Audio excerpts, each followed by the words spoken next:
Yeah, so yesterday I was speaking to a guy who works at a company where they do cabling and AV and security and to do the design, build everything. And he was saying how all their jobs lately are for companies who are downsizing their spaces. So they're getting rid of bigger spaces and moving into smaller ones. So I thought that was very interesting.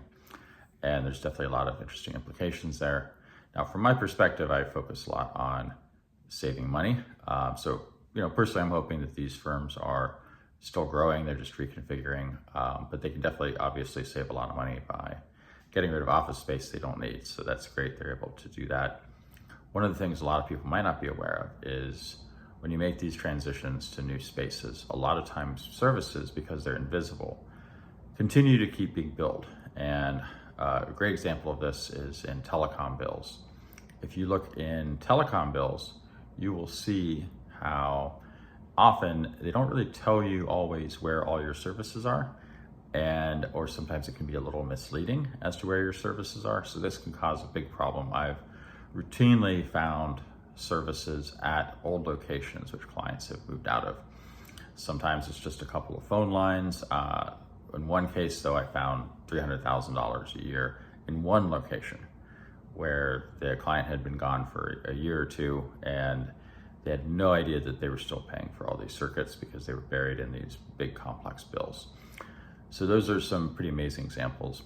And I think in general, every time you're doing a move, that's a good time to take stock of what you're buying. And so generally what has helped other people is, why don't you just take like an inventory of all your services and in a category, and could be software as a service seats, could be waste and scrap and recycling if you're a manufacturing plant or have large waste streams. It could be even credit card processing or telecom data lines.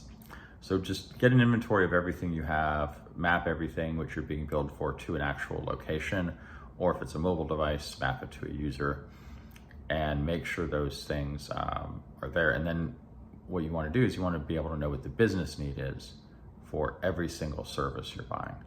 So once you have the business need kind of clarified, then what you can do is whenever you have these big transition points of moving, you can then go in and say, okay, so what are all the services which are associated with the people and with the business operations that are going on in this location? And then you can kind of track down all those services and make sure all those services are moved or discontinued or restarted or whatever it is you need to do at the new location. But a lot of times people don't even have an inventory.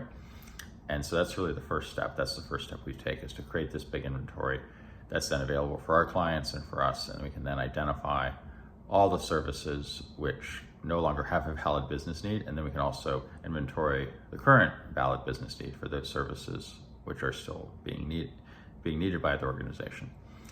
So this makes a huge impact.